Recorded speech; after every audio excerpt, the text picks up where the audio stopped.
तो chartered monk, मेरा नाम है Deepika Mishra. Class 11th accounts का ये हमारा लेक्चर नंबर है 18। इसमें हम शुरू करने वाले हैं चैप्टर नंबर 7। नाम है इसका origin of transactions, source document and preparation of vouchers. तो अकाउंट्स के अंदर आपको पता है कि हम जो भी फाइनेंशियल ट्रांजैक्शंस होता है उसको रिकॉर्ड करते हैं। जो भी हमारे फाइनेंशियल ट्रांजैक्शंस होते हैं वो अकाउंट्स के अंदर रिकॉर्ड होते हैं। तो जब अच्छा, और ये रिकॉर्डिंग होता कहाँ है? ये अगला जो हमारा चैप्टर होगा, चैप्टर नंबर 8, उसमें हम पढ़ेंगे जर्नल एंट्रीज, उसमें रिकॉर्ड होता। लेकिन इसको रिकॉर्ड करने से पहले ये जरूरी है कि ये चेक करना कि जो भी जर्नल एंट्री पास कर रहे हो या जो भी आप फाइनेंशियल ट्रांजैक्शंस बोल रहे हो कि ये हमारे बिजनेस के अंदर ये ट्रांजैक्शन हुआ है, उसके लिए जरूरी है कि आपके पास उसके लिए कुछ भी एविडेंस हो, ताकि कि बाद में आप ये प्रूफ कर सके कि ये ट्रांजैक्शन हमारे बिजनेस के अंदर ही हुआ है। और यही एविडेंस होता है हमारा सोर्स डॉक्यूमेंट, यानी वो ट्रांजैक्शन जो हम रिकॉर्ड कर रहे हैं उसका सोर्स पता चलेगा यहाँ पे हमें। ठीक है, तो सोर्स डॉक्यूमेंट के ही बेसिस पे हम जो फाइनेंशियल जर्नल एंट्री है वो पास करें।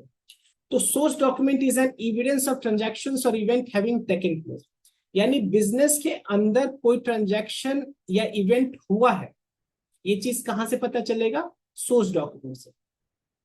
और उसके बाद ही हम आगे उसका जर्नल एंट्री पास करेंगे। तो कॉमन सोर्स डॉक्यूमेंट क्या है? कॉमन सोर्स डॉक्यूमेंट आपका पहला है हमारा कैश मेमो। तो जब कभी भी कैश में सेल और परचेज होता है, जब कभी भी कैश में सेल परचेज होता है, तो जो सेलर होता है वो कैश मेमो बना के देगा सामने वाले को, बायर को। प्रिपेयर्ड बाय, अब कैश मेमो के बारे में हम पढ़ रहे हैं। Cash memo is prepared by the seller when goods are sold against cash. ये ध्यान रखना कि जब आप कैश में सेल परचेज करते हो तभी जाके कैश मेमो बनाया जाता है, उसका एविडेंस होता है। Prepared by seller when goods are sold against cash, also known as bill, इसको बिल भी बोलते हैं। उसमें क्या होता है कैश मेमो को अंदर? It has description of goods sold, कौन सा गुड्स सोल्ड हुआ, उसका क्वांटिटी क्या था, रेट क्या था, डिस्काउंट क्या दिया गया, और फाइनली क्या अमाउंट रिसीव हुआ। It is an evidence for the purchase for goods purchase against cash, and for the seller it is an evidence of sale for cash. यानी जो बायर है उसके लिए ये है कि हमने कैश में परचेज किया, और जो सेलर है उसके लिए वो क्या है कि हमने कैश में सेल किया। ये एक फॉर्मेट है किसका? कैश मेमो का फॉर्मेट हो गया ये हमारा। ऊपर लिख दिया कैश मेमो, फिर जिस कंपनी, ये किसका नाम होगा? ये सेलर का नाम होगा जो इशू करेगा। कैश मेमो इशू कौन करता है? जो सेलर होगा वही इशू करेगा। फिर वो अपना एड्रेस बताएगा, सेलर का एड्रेस होगा वो। अब हर एक कैश मेमो का एक नंबर होगा, यूनिक नंबर होगा। ठीक है, ताकि कि दो अलग अलग जो आप कैश मेमो अलग अलग लोगों को दे रहे हो या अलग अलग ट्रांजैक्शन से रिलेटेड दे रहे हो, उसके लिए अलग अलग यूनिक सीरियल नंबर रखना जरूरी है। फिर यहाँ पे आपको डेट आ जाएगा, फिर यहाँ पे उसका नाम आ जाएगा जो आपसे जिन्होंने खरीदा है, बायर्स का नाम आ जाएगा, बायर का एड्रेस आ जाएगा। फिर यहाँ पे सीरियल नंबर हो गया, क्या क्या डिस्क्रिप्शन था जो प्रोडक्ट बिका, क्वांटिटी क्या था, रेट क्या था, अमाउंट क्या था। फिर डिस्काउंट है तो उसको इधर भी लिख देंगे। फिर नीचे टर्म एंड कंडीशन की, सामान बेच दिया तो वापस नहीं लेंगे, वापस लेंगे तो एक सप्ताह के अंदर, एक महीने के अंदर वापस हो सकता है। ये सब जो भी टर्म एंड कंडीशन है वो लिख देंगे। तो ये हमारा कैश मेमो का स्पेसिमेन हो गया। ये ध्यान रखो कि ये कोई फिक्स्ड फॉर्मेट नहीं है, ये अलग अलग कंपनी अलग अलग बना सकती है, लेकिन ये इनका कोशिश रहेगा कि ये जो भी इंफॉर्मेशन है ये उसके अंदर हो। चलिए, अब सेकेंड नंबर पे क्या आता है? इनवॉइस। जो कैश मेमो है उसको हम बिल भी बोलते हैं, वैसे इनवॉइस को भी हम बिल से भी रिप्रेजेंट करते हैं।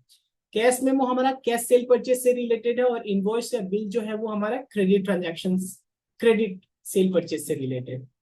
प्रिपेयर्ड बाय सेलर, चाहे कैश मेमो हो या इनवॉइस हो, दोनों ही कौन प्रिपेयर करेगा? सेलर प्रिपेयर करेगा। Prepared by seller when goods are sold on credit, यानी अगर गुड्स को सेल किया जा रहा है क्रेडिट पे, जब जाके हमारा इनवॉइस बनाया जाता है।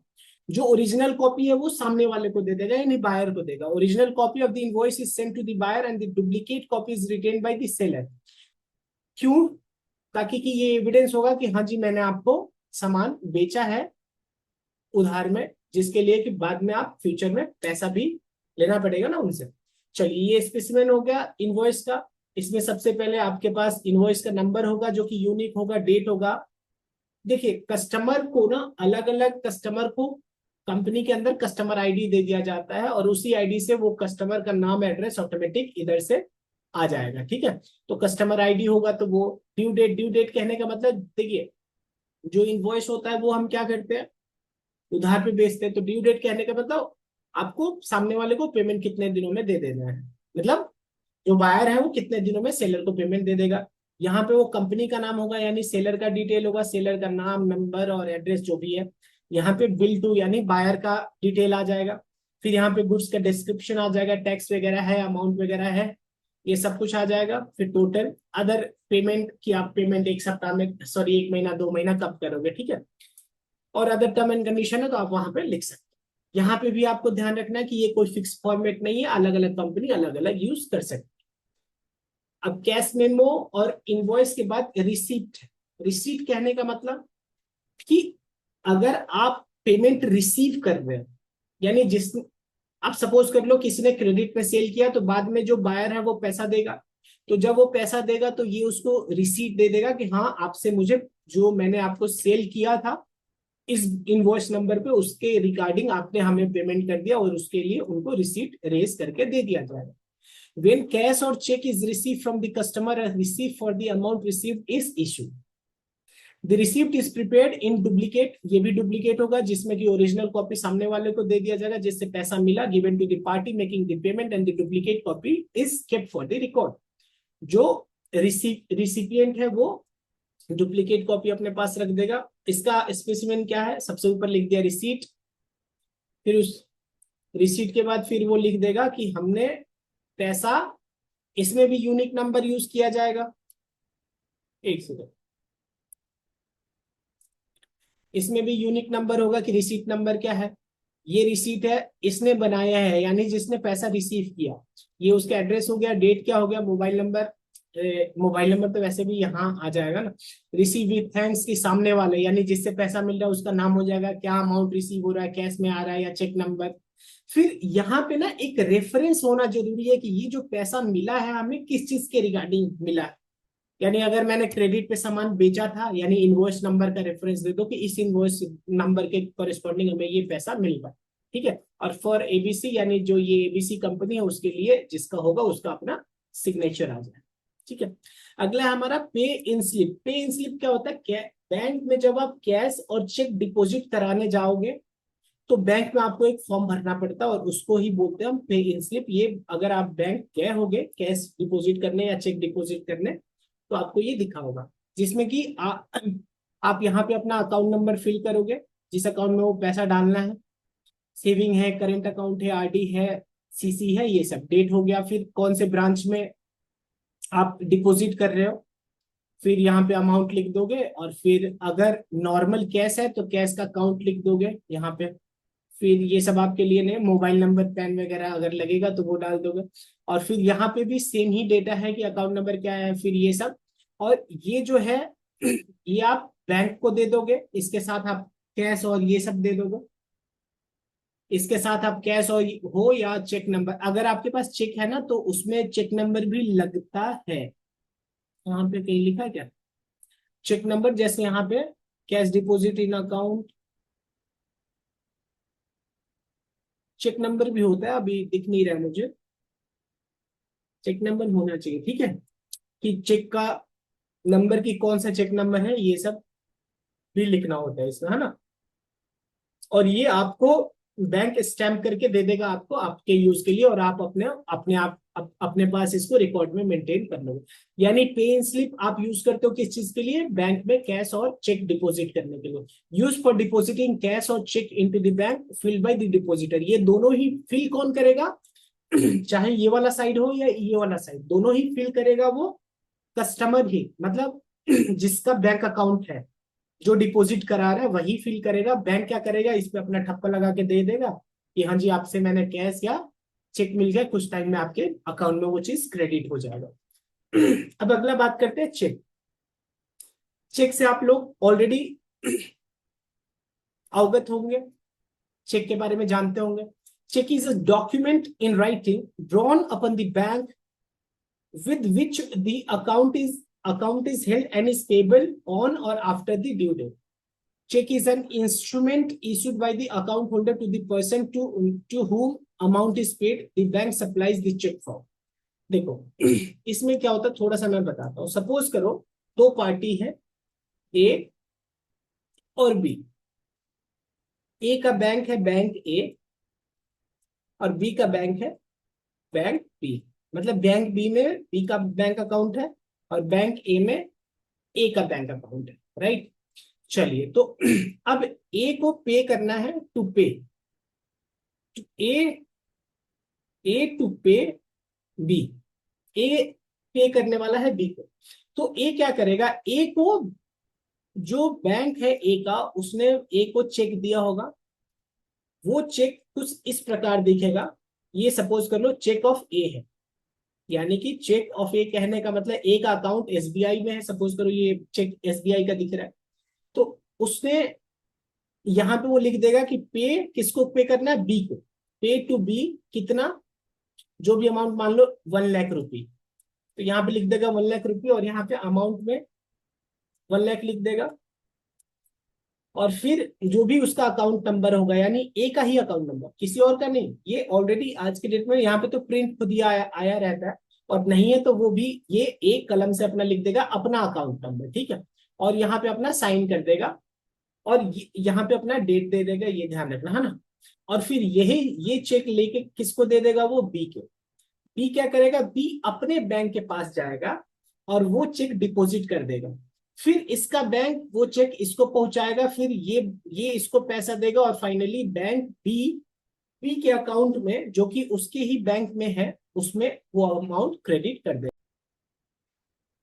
तो चेक का ये पूरा प्रोसेस है। यानी जो ये चेक मिला वो किसने दिया, चेक देगा बैंक अल्टीमेटली, ठीक है। चलिए तो चेक एक इंस्ट्रूमेंट होता है, नेगोशिएबल इंस्ट्रूमेंट पर। तो check is a document in writing drawn upon the bank with which the account is held and is payable on or after the due date. Check is an instrument issued by the account holder to the person to whom amount is to be paid. जैसे कि हमारे example में है, check draw कौन कर रहा है, draw कर रहा है ए, और पेमेंट किसको कर रहा है, बी को। The bank supplies the cheque, और जो बैंक है जैसे एसबीआई है, एसबीआई में एक अकाउंट है तो एसबीआई ही अपने बैंक का चेक ए को प्रोवाइड कर देगा, जिसको यूज करके वो पैसा ट्रांसफर करेगा। The name of the party to whom the payment is to be made is written after the word pay to. तो यहाँ पे जो है उसका नाम आ जाएगा जिसको की पेमेंट करना है। Then the amount is written both in word and figure, और उसके बाद अमाउंट लिख देंगे। A cheque is dated and signed by the drawer, और यहाँ पे हम डेट दे देंगे और यहाँ पे नीचे में हम साइन कर देंगे, राइट। चलिए तो ये हो गया चेक। अब अगला बात करते हैं डेबिट नोट, और इसके बाद हमारा आएगा क्रेडिट नोट। देखो डेबिट नोट कहने का मतलब, सपोज करो कि जो ए है, सॉरी एक है सेलर और दूसरा है बायर। तो सेलर ने अगर सेल किया बी को, तो बी बायर को डेबिट किया होगा, और बायर ने अपने बुक्स में सेलर को क्या किया होगा, क्रेडिट किया होगा। मान के चलो कि ये उधार पे सामान यानी क्रेडिट पे सेल परचेज हुआ।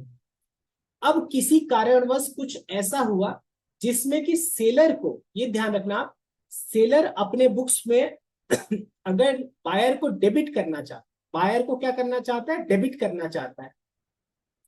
अब एक बात बताओ, बायर को डेबिट कब करना चाहेगा सेलर, बायर को जब डेबिट करना चाहेगा जब ऑलरेडी उसने जो रिकॉर्ड किया वो कम अमाउंट किया। यानी कि जो उसने सेल प्राइस रिकॉर्ड कर दिया है गलती से, या जो इनवॉइस उसने गलती से रेज कर दिया वो एक्चुअल से कम है।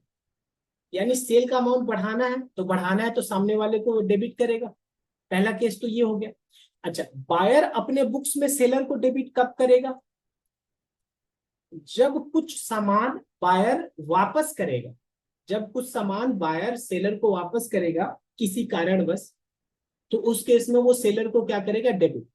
तो इस केस में दोनों, चाहे वो सेलर हो या बायर हो, जो भी जिसको डेबिट कर रहा है उस केस में वो क्या रेज करेगा, डेबिट नोट, और ये बताएगा कि हाँ जी मैंने आपको अपने बुक्स में डेबिट कर दिया।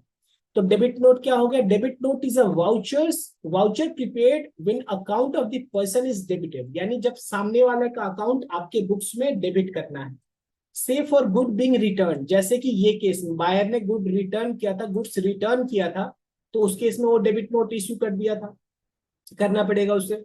या दूसरा case, goods being invoiced for higher value, यानी ऑलरेडी जो हमने इनवॉइसिंग किया था वो कम अमाउंट था और अब अमाउंट बढ़ाना है, तो उसके लिए सेलर बायर को ज्यादा डेबिट करेगा, और ज्यादा डेबिट करेगा तो उसके लिए उसको डेबिट नोट इश्यू करना पड़ेगा।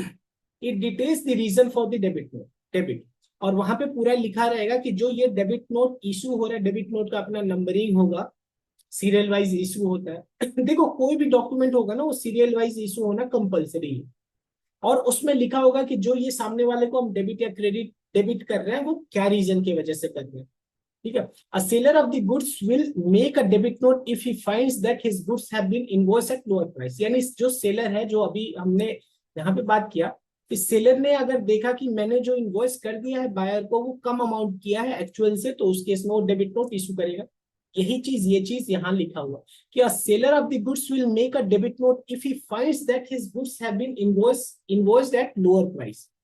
और दूसरा, similarly a purchaser will make a debit note he if the goods have been over invoiced or he has returned the goods or the seller has allowed a lower discount, यानी बहुत सारे reason हो सकता है। पहला तो मैंने बोला कि सामान वापस हो गया, दूसरा ये भी तो हो सकता है ना कि सेलर ने बायर को ज्यादा अमाउंट पे गुड्स इनवॉइसिंग कर दिया है, लेकिन बाद में वो दोनों मिलके बैठते हैं, फिर डिसाइड होता है कि जो थोड़ा सा अमाउंट कम होना चाहिए, तो कम होना चाहिए तो ये डेबिट करेगा सेलर को। और या तो सेलर ने कुछ बाद में डिसाइड किया कि हाँ हम बायर को डिस्काउंट देते हैं, तो उस केस में भी वो डेबिट नोट इशू करेगा बायर। तो यहाँ पे यही बात बोल रहा है क्या, कि अब purchaser will make the debit note if the goods have been over invoice, पहला ओवर इनवॉइस, और he has return the goods, goods अगर रिटर्न किया तब पर भी बायर डेबिट नोट इशू करेगा। और या तो seller has allowed a lower discount, यानी ऑलरेडी लोअर डिस्काउंट था, अब जो है वो एक्चुअल ज्यादा डिस्काउंट मिलेगा, तो उस केस में भी डेबिट नोट इशू हो जाएगा। चलिए अब आगे पढ़ते हैं हम लोग इसका specific format of debit note. यहाँ पे नंबर दे देगा, ये वो पार्टी होगा जो डेबिट नोट इशू करेगा, यहाँ पे वो डेट होगा, और टू सामने वाले पार्टी का नाम रहेगा। अगर गुड्स, यहाँ पे लिखा होगा कि किस रीजन के वजह से हम उस डेबिट नोट को इश्यू कर रहे हैं। अगर गुड्स रिटर्न के वजह से है तो वहाँ पे क्वांटिटी पर्टिकुलर इनवॉइस नंबर की किस कौन से इनवॉइस नंबर के कॉरेस्पॉन्डिंग डेबिट नोट इशू हो रहा है, ये सब। और जो सामने वाला पार्टी जो पार्टी रेस कर रहा है उसका नीचे सिग्नेचर भी होगा। तो ये हो गया हमारा डेबिट नोट का फॉर्मेट। सेम एक चीज होता है क्रेडिट नोट, इसमें क्या होता है, एक पार्टी दूसरे पार्टी को क्रेडिट करेगा। ठीक है, क्रेडिट कब होगा, अब अगर सेलर ने सेल किया बायर को और उसने लो इनवॉइस कर दिया, यानी जो इनवॉइस का वैल्यू है वो कम कर दिया है, तो फिर बाद में वो चाहता है कि हम, मतलब दोनों ने मिलकर बात किया कि ये कम हो गया तो इसको बढ़ाना है, तो बढ़ाना है तो सेलर अपने बुक्स में, अच्छा अच्छा सॉरी, तो फिर एक second, credit note is made evidencing that the credit has been granted to the debtor if the customer returns goods previously invoiced or the customer is allowed further discount, a credit note is issued if a customer returns goods previously invoiced। ठीक है, अगर buyer ने कुछ सामान वापस किया, कुछ सामान वापस किया अगर सेलर को, तो सेलर अगर क्रेडिट नोट इशू करना चाहे, यानी कि सेलर ये बोलेगा कि हाँ बायर मैंने आपके अकाउंट को क्रेडिट कर दिया, क्योंकि जब सेलर ने सेल किया होगा तो डेबिट किया होगा बायर को, अब जब गुड्स या तो वापस आया या डिस्काउंट बढ़ा के दिया, ऐसा कुछ हुआ, तो उस केस में सामने वाले को यानी बायर को वो डेबिट करके कम करेगा। ठीक है, ताकि कि बाद में जो प्राइस रेज हुआ था उससे कम पेमेंट अब करना पड़ेगा। उसमें भी सेम फॉर्मेट है, क्रेडिट नोट का, क्रेडिट नोट का नंबर होगा, डेट होगा, यहाँ यही फॉर्मेट हम यहाँ भी फॉलो कर सकते हैं, उसको छोड़ो आप। बस यहाँ पे क्या फर्क आएगा, यहाँ पे क्रेडिट नोट की जगह डेबिट नोट लिख देंगे, जो पार्टी रेस कर रहा है उसका नाम, एड्रेस, डेट हो गया, क्रेडिट नोट नंबर, यहाँ पे रीजन हो जाएगा, और फिर नीचे अंडर साइन हो जाएगा। ये हो गया स्पेसिफिक हमारा क्रेडिट नोट। यहाँ तो कोई दिक्कत नहीं होना चाहिए आपको। अब आगे बात करते हैं। तो अभी हमने पढ़ा कि सोर्स डॉक्यूमेंट में क्या क्या होते हैं। जैसे कि कैश मेमो हो गया, इनवॉइस हो गया, रिसीट हो गया, डेबिट नोट, क्रेडिट नोट, पे इन स्लिप, चेक, ये सब हमारा सोर्स डॉक्यूमेंट का काम करता है, जिसके बेसिस पे हम जर्नल एंट्री पास करेंगे। तो सोर्स डॉक्यूमेंट को ही हम क्या बोलते हैं, वाउचर्स भी बोल सकते हैं। Voucher is a document evidencing a business transactions when a transaction is entered into and evidence to that effect is also stamped. जब कोई ट्रांजैक्शन होता है तो उस ट्रांजैक्शन के होने का एक एविडेंस बनाया जाता है, उसी को हम वाउचर बोलते हैं। तो जो भी हमने ऊपर एग्जांपल लिया वो सारा ही वाउचर में ही आया, ठीक है, यानी वाउचर का एग्जांपल था वो। तो जो वाउचर होता है वो दो तरह का हो सकता है, एक तो सोर्स वाउचर, सोर्स डॉक्यूमेंट या सपोर्टिंग वाउचर, ये जब ट्रांजैक्शन होता है उसी टाइम रेज हो जाता है। और दूसरा होता है अकाउंटिंग वाउचर, जिसके बारे में हम आगे पढ़ेंगे। तो जो कुछ भी ऊपर हमने एग्जांपल पढ़ा वो सोर्स डॉक्यूमेंट के अंदर आ, या सोर्स वाउचर या सपोर्टिंग वाउचर के अंदर आ।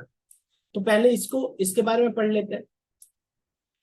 तो source voucher are document which come into existence when a transaction is entered into and the evidence of the transaction have been entered into. यानी जब ट्रांजैक्शन हुआ है उस टाइम पे जो डॉक्यूमेंट रेज हुआ है उसको हम सोर्स वाउचर, सोर्स डॉक्यूमेंट या सपोर्टिंग वाउचर बोलते हैं। इसका क्या फीचर हो गया, feature of source voucher, it is written document, it contains the complete detail of the transaction, या जो यानी जो ट्रांजैक्शन हुआ उसका कंप्लीट डिटेल उसमें होगा। It is the it is a proof of the transaction having taken place, यानी transaction होने का ये प्रूफ होगा कि हाँ जी वो ट्रांजैक्शन हुआ है एक्चुअली, और उसके बाद ही कंपनी ने वो जर्नल एंट्री अपने बिजनेस के अंदर पास किया। It is sine by the maker, और जो भी बनाएगा यानी जिसने भी बनाया है वो डॉक्यूमेंट वो नीचे साइन भी करेगा। अब बात करते हैं हम अकाउंटिंग वाउचर के बारे में। अच्छा, ये जो भी आपका नोट्स है ये आपको कहाँ पे मिलेगा, हमारे टेलीग्राम ग्रुप और टेलीग्राम चैनल पे आपको इसका पीडीएफ मिल जाएगा। और उसका जो टेलीग्राम ग्रुप और चैनल है उसका लिंक आपको डिस्क्रिप्शन में मिल जाएगा, उसको आप फॉलो सब्सक्राइब कर लेंगे। अब बात करते हैं हम अकाउंटिंग वाउचर का। तो अकाउंटिंग वाउचर क्या होता है ना, जो सोर्स डॉक्यूमेंट है उसी बेसिस पे हम अकाउंटिंग वाउचर बनाते।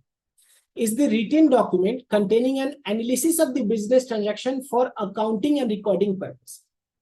अच्छा, रादर ऐसा सोचो कि केवल जरूरी नहीं है कि सोर्स वाउचर के ही बेसिस पे जो भी ट्रांजैक्शन बिजनेस के अंदर हुआ वो अकाउंटिंग और रिकॉर्डिंग पर्पज से हम उसका क्या बनाते हैं, अकाउंटिंग वाउचर बनाते हैं, जिसको यूज करके फर्दर हम जर्नल एंट्री पास करेंगे। प्रिपेयर्ड बाय अकाउंटेंट, जैसे कि हमारा सोर्स डॉक्यूमेंट है ये ट्रांजैक्शन होने के टाइम हो जाता है, और ये जो है बाद में होता है, और ये कौन बनाता है, अकाउंटेंट बनाता है। Prepared by the accountant on the basis of supporting voucher and sign by another authorised person. बनाएगा अकाउंटेंट, और जो उससे हायर लेवल का अथॉरिटी होगा वो उसको साइन करके बोलेगा हाँ जो आपने बनाया है वो सही बना। और ये जो अकाउंटिंग वाउचर बनेगा वो इसी को बेस लेके बनाया जाएगा, और फिर इसको यूज करके हम आगे जर्नल एंट्री पास करेंगे। Accounting voucher is a voucher showing accounts head debited and credited based on the source voucher. और अकाउंटिंग वाउचर में ये आपको दिखाया जाएगा कि कौन से अकाउंट आगे हम डेबिट करने वाले हैं और कौन सा हम अकाउंट क्रेडिट करेंगे। फीचर्स ऑफ अकाउंटिंग वाउचर, ये भी एक रिटन डॉक्यूमेंट है। It is prepared on the basis of evidence of the transaction that is source document, यानी जो हमारा अकाउंटिंग वाउचर बनता है वो सोर्स डॉक्यूमेंट के ही बेसिस पे बनाया जाए। It is the analysis of the transaction, यानी जो ट्रांजैक्शन ऑलरेडी हो चुका है उसका एनालिसिस करके और कौन सा अकाउंट डेबिट होगा और कौन सा अकाउंट क्रेडिट होगा ये बताया जाए। It is prepared and signed usually bye the accountant and counter signed by the authorised signatory, यानी कि अकाउंटेंट बनाएगा और उससे जो ऊपर ऑथराइज सिग्नेटरी जो भी होगा वो उस पर साइन करेंगे। अब बात करते हैं अकाउंटिंग वाउचर के बारे में। यानी सबसे पहले हमने देखा वाउचर, वाउचर दो तरह के थे, सोर्स वाउचर और अकाउंटिंग वाउचर। अब हम पढ़ रहे हैं अकाउंटिंग वाउचर के दो टाइप है, पहला कैश वाउचर और दूसरा नॉन कैश या ट्रांसफर वाउचर। फिर आगे देखेंगे कैश वाउचर के दो वाउचर्स है, डेबिट वाउचर और क्रेडिट वाउचर। देखो ये जो भी चैप्टर है ना ये चैप्टर मेनली आपका थ्योरेटिकल है, इससे ज्यादा क्वेश्चन आप एग्जाम में मत एक्सपेक्ट करना। आगे एक दो प्रैक्टिकल क्वेश्चन हम देखेंगे जो कि किस पे बेस्ड होगा, डेबिट वाउचर और क्रेडिट वाउचर के बेसिस पे बेस्ड क्वेश्चंस हैं, इलस्ट्रेशंस हैं हमारे पास, तो वो हम आगे देखेंगे। तो कैश वाउचर क्या है कि जहां भी कैश का लेन देन होगा या तो इनफ्लो या आउटफ्लो, यानी receipt and payment of cash और चेक अगर होगा तो हम कौन सा वाउचर बनाएंगे, कैश वाउचर को। तो cash voucher is prepared is prepared on receipt और पेमेंट ऑफ कैश और चेक। डेबिट नोट कब बनेगा? डेबिट नोट बनेगा जब आप पैसा दो, यानी व्हेन पेमेंट इज मेड तो हमारा डेबिट वाउचर बनेगा, और जब पेमेंट हमें रिसीव हो रहा है तब हमारा क्रेडिट नोट बनेगा। नॉन कैश वाउचर क्या होगा? जो जहां पे कैश इन्वॉल्व नहीं है उसके लिए अगर वाउचर बनाना है तो नॉन कैश वाउचर बोलेंगे या ट्रांसफर वाउचर बोलेंगे। नॉन कैश वाउचर आदि vouchers prepared for the transaction not involving cash, like credit sale हो गया, क्रेडिट परचेज हो गया, रेक्टिफिकेशन ऑफ एरर हो गया, इसके लिए हम नॉन कैश वाउचर या ट्रांसफर वाउचर बनाएंगे। तो डेबिट वाउचर और क्रेडिट वाउचर और बाद में ट्रांसफर वाउचर भी पे भी हमें इलस्ट्रेशन सॉल्व करना है। तो इसका फॉर्मेट एक देख लो। सबसे ऊपर आप लिखोगे डेबिट वाउचर, जो कंपनी बना रही है उसका नाम, उसका एड्रेस, वाउचर का नंबर क्या है और उसका डेट क्या है।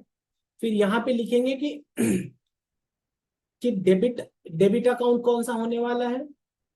यहाँ पे फिर से आप एक बात ध्यान दो कि जो डेबिट वाउचर है वो पेमेंट पे बनता है, और जो क्रेडिट वाउचर है वो रिसीट पे बनता है। पैसा कैश या चेक मिलने पे क्रेडिट वाउचर बनेगा और पेमेंट करने पे डेबिट वाउचर बनेगा, राइट। चलिए, तो यहाँ पे जो आप डेबिट वाउचर बना रहे हो, ये एक सेकंड, ये जो आप डेबिट वाउचर बना रहे हो यहाँ पे आपने क्या किया होगा? यहाँ पे आपने पेमेंट किया होगा, राइट। चलिए, तो कौन सा अकाउंट डेबिट होगा, यानी कि किसकी कॉरेस्पॉन्डिंग आप पेमेंट कर रहे हो वो यहाँ पे लिख दोगे। फिर रेफरेंस ऑफ सपोर्टिंग डॉक्यूमेंट, कि ये जो आपने डेबिट वाउचर बनाया है उसके लिए रेफरेंस क्या है? सपोर्टिंग वाउचर, यानी कि यहाँ पे आप पेमेंट कर रहे हो ना, तो पेमेंट कर रहे हो तो फिर आप पेमेंट नंबर या रिसीट नंबर या ऐसा ऐसा कुछ जो भी अवेलेबल डॉक्यूमेंट है वो यहाँ पे रेफरेंस में बता दोगे, और फिर टोटल और नीचे साइन हो जाएगा, नॉर्मल अकाउंटेंट का साइन और उसके जो सिग्नेटरी यानी उसके जो बॉस है उनका साइन हो जाएगा, उसके जो सुपीरियर है। वैसे ही क्रेडिट वाउचर बनेगा। क्रेडिट वाउचर के केस में पैसा मिलेगा तो उसमें भी वाउचर नंबर जो पार्टी बना रही है यानी कंपनी, उसका एड्रेस, इसका डेट जो भी है, क्रेडिट अकाउंट कौन सा होने वाला है यानी कहाँ से पैसा मिल रहा है, फिर उसमें रेफरेंस नंबर दे दो, ठीक है। फिर साइन ऑफ द अकाउंटेंट और साइन ऑफ द मैनेजर। अगला है हमारा ट्रांसफर वाउचर। अब ट्रांसफर वाउचर में डेबिट और क्रेडिट दोनों लिखना पड़ेगा आपको। यहाँ पे नेम ऑफ द कंपनी होगा, एड्रेस होगा, वाउचर नंबर, डेट, डेबिट किसको कर रहे हैं, क्रेडिट किसको कर रहे हैं, उसका रेफरेंस, अमाउंट लिख दिया, टोटल अमाउंट लिख दिया, और नीचे sign of the accountant and sign of the manager, ठीक है। आपको रिकॉल इतना ध्यान देना है कि डेबिट डेबिट वाउचर कब बनता है? डेबिट वाउचर बनता है जब आप पेमेंट दे रहे हो, और जब पेमेंट ले रहे हो तो क्रेडिट वाउचर बने। जब कैश ट्रांजैक्शन नहीं है, नॉन कैश है, तो उस केस में नॉन कैश वाउचर या ट्रांसफर वाउचर बनेगा। अब बात करते हैं हम illustration number 1। Following transaction took place in Prabhat electrical company Delhi, prepare the debit voucher. Debit voucher कब बनेगा याद रखना, मैं फिर से रिपीट करा रहा हूं। डेबिट वाउचर जब आप पेमेंट करोगे, चाहे कैश में करो या क्रेडिट में करो, तो आपका डेबिट वाउचर बनेगा। तो अब आप देखो कि डेट है ये, बोल रहा है bought electrical goods against cash, vide cash memo number. अब यहाँ पे ये रेफरेंस में चला जाता है 10,000, और पेड वेजेस इतने। तो इसके लिए हम दो अलग अलग डेबिट वाउचर बना देते हैं। तो सबसे पहले फॉर्मेट में बना देता हूं।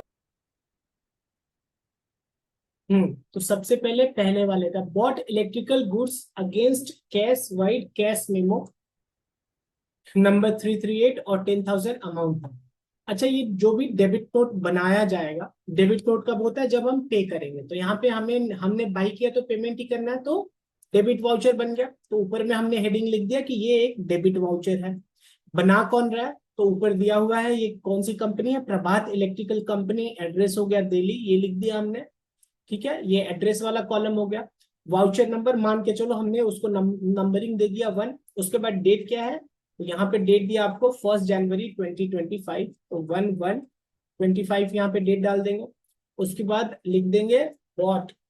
बॉट किया हमने किससे खरीदा? Electrical goods against cash, cash memo number 338। तो ये तो नॉर्मल हमारे लिए क्या हो गया? परचेज हो गया।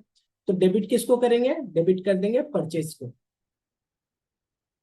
परचेज अकाउंट को डेबिट कर देंगे। और यहाँ पे हम सपोर्टिंग में दे देंगे कि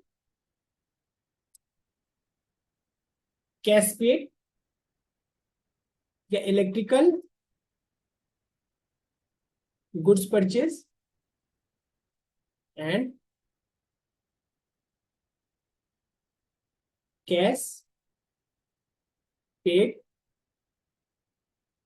वाया मेमो नंबर, यानी बिल ही तो हो गया, मेमो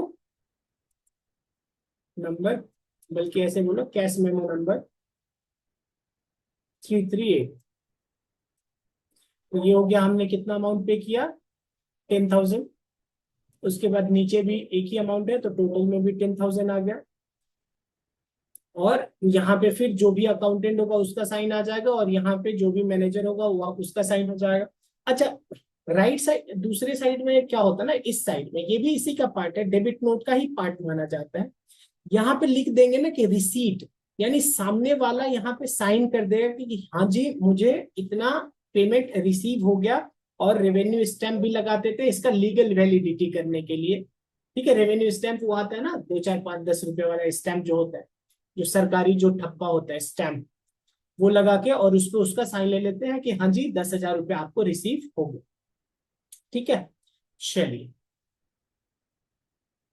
अब अगला डेबिट वो वाउचर नंबर क्या हो गया हमारा, पेड वेजेस, वेजेस पे कर रहे हैं 5,000, तो डेबिट किसको करेंगे, वाउचर नंबर इसका हम 2 कर देते हैं, क्योंकि 2 वाउचर नंबरिंग हमेशा अलग अलग होना चाहिए। डेट क्या है इसका, डेट है हमारा 8 जनवरी 2025।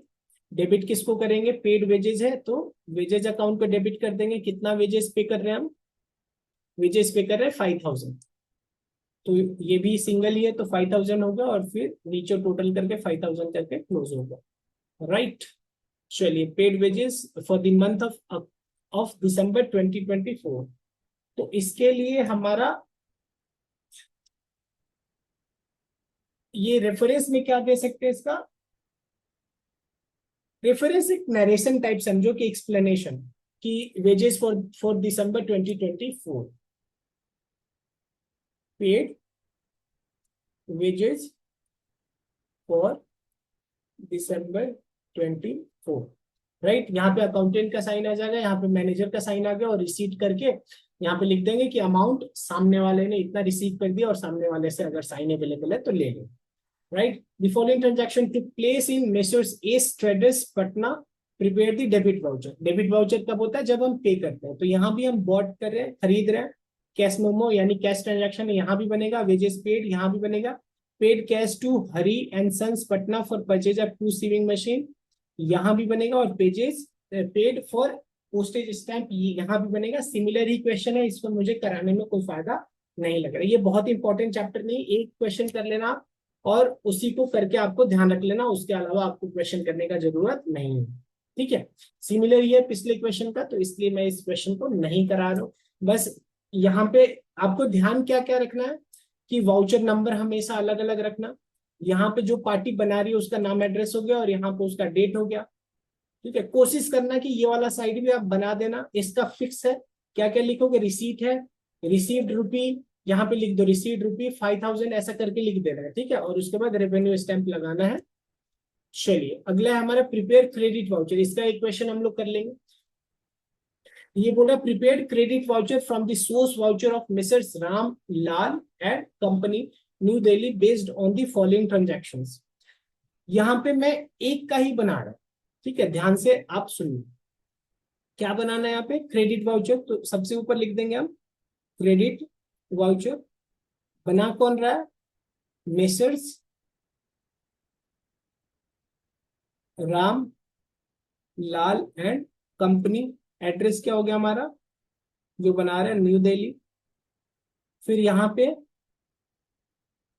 क्रेडिट वाउचर नंबर जो भी होगा, मान लो हम लोग 1 डालते हैं। फिर यहाँ पे डेट डाल देंगे, डेट है पहले वाले का 5 अप्रैल 2025। अच्छा, क्रेडिट वाउचर क्यों बनता है, पैसा रिसीव करते टाइम बनता है, तो जब आप सेल कर रहे हो तो पैसा आप रिसीव करोगे, तो यहाँ पे लिखोगे आप क्रेडिट किसको करोगे, तो जिससे पैसा मिल रहा है उसको क्रेडिट करेंगे। सोल्ड गुड्स तो सेल्स अकाउंट क्रेडिट हो जाएगा। ठीक है, तो सेल्स अकाउंट क्रेडिट होगा, कितने का सेल हो रहा है हमारा, 12,000 का, टोटल में भी हमारा 12,000 आ जाएगा। बहुत ही सिंपल फॉर्मेट है। यहाँ पे अकाउंटेंट का साइन आ जाएगा, ठीक है, और यहाँ पे जो हमारा मैनेजर होगा उसका साइन आ जाएगा, ठीक है। चलिए आगे बढ़े। तो यहाँ पे आप रेफरेंस नंबर दे दोगे कि ये जो ये है sold goods for cash wide cash memo, sold goods wide cash memo number 64, ठीक है। तो ये हमारा हो गया। और सिमिलर जैसे ये बना वैसे इनका और इनका अलग अलग करके वाउचर नंबर 2, वाउचर नंबर 3 बना देंगे हम लोग। फिर से मैं बता रहा हूँ, मैं सारा नहीं करा रहा हूँ, रीजन भी कि ये बहुत इंपॉर्टेंट नहीं है। एक क्रेडिट नोट डेबिट नोट का हो गया, सॉरी एक डेबिट वाउचर का हो गया, दूसरा हमारा क्रेडिट वाउचर का हो गया। आगे हम किसका बनाएंगे, ट्रांसफर वाउचर का। अगला क्वेश्चन है हमारा, इसमें भी हमें क्रेडिट नोट बनाना है, तो क्या हम बनाएंगे, तो नहीं बनाएंगे, क्यों, क्योंकि ऑलरेडी हमने क्रेडिट नोट और डेबिट नोट दोनों का एक एक बना लिया है। अगला है क्वेश्चन, इसमें प्रिपेयर अकाउंटिंग वाउचर्स है from the following supporting vouchers. गुडनाम एंड सन्स इतना, सेल्स बिल नंबर इतना, सेल्स बिल नंबर है, ठीक है, मेसर्स इतना इतना इतना। अकाउंटिंग वाउचर्स है हमारे पास। तो यहाँ पे जो हमने सेल किया है वो क्या सेल है हमारा, क्रेडिट ट्रांजैक्शन है, राइट। और ये बात कैसे पता चला हमें कि क्रेडिट ट्रांजैक्शन है, क्योंकि यहाँ पे सामने वाले पार्टी का नाम आ रहा है। कैश आता अगर कैश ट्रांजैक्शन होता तो, लेकिन नाम आ रहा है तो ये क्रेडिट ट्रांजैक्शन होता है। तो क्रेडिट ट्रांजैक्शन के केस में हमें क्या बनाना होता है, हमें बनाना होता है ट्रांसफर वाउचर बोलो या नॉन कैश वाउचर बोलो, या नॉन कैश वाउचर। तो कैश वाउचर और नॉन कैश वाउचर में बस फर्क इतना ही है कि कैश वाउचर के केस में या तो डेबिट या क्रेडिट एक ही दिखाना होता है, और इसमें आपको दोनों चीज दिखाना पड़ेगा, राइट। तो इसमें बना कौन रहा है, तो जो पार्टी बना रही है उसका नाम है गुरमान एंड सन्स, कि जो भी सेल हुआ है इसी ने किया है। एड्रेस क्या हो उसका, 32 इंडस्ट्रियल एरिया मेरठ,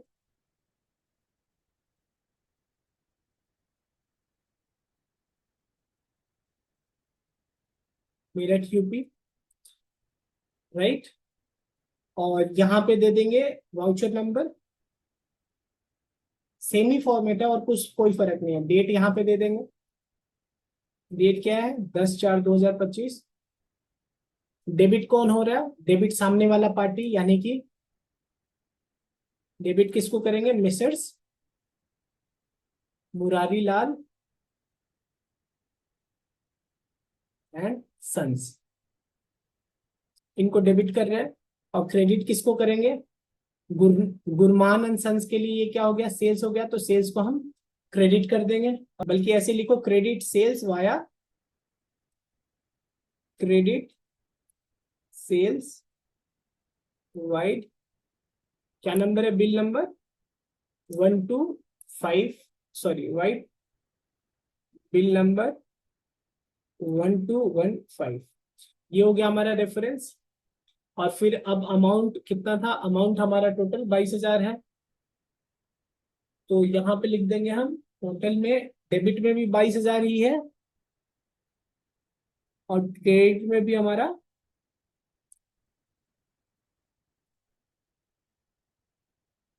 ये 22,000 हो गया डेबिट वाला टोटल, और ये क्रेडिट वाला, ओहो, ये भी टोटल 22,000 है। ये कोई इंपॉर्टेंट चैप्टर नहीं है, इसीलिए बहुत बोरिंग चैप्टर है ये। लेकिन मैं फिर भी आपको ये सजेस्ट करूंगा कि एक एक तीनों का, डेबिट नोट, क्रेडिट नोट और ट्रांसफर वाउचर का, तीनों का एक एक क्वेश्चन कर लेना। उसके बाद जनरली एग्जाम में नहीं ही आता, यही मान के आप चलना, आ गया तो आपके पास बोनस होगा, राइट। तो इसके साथ ही हमारा ये वाला चैप्टर ओवर हो गया। तो वीडियो देखने के लिए आप सभी का बहुत बहुत धन्यवाद। जय हिंद।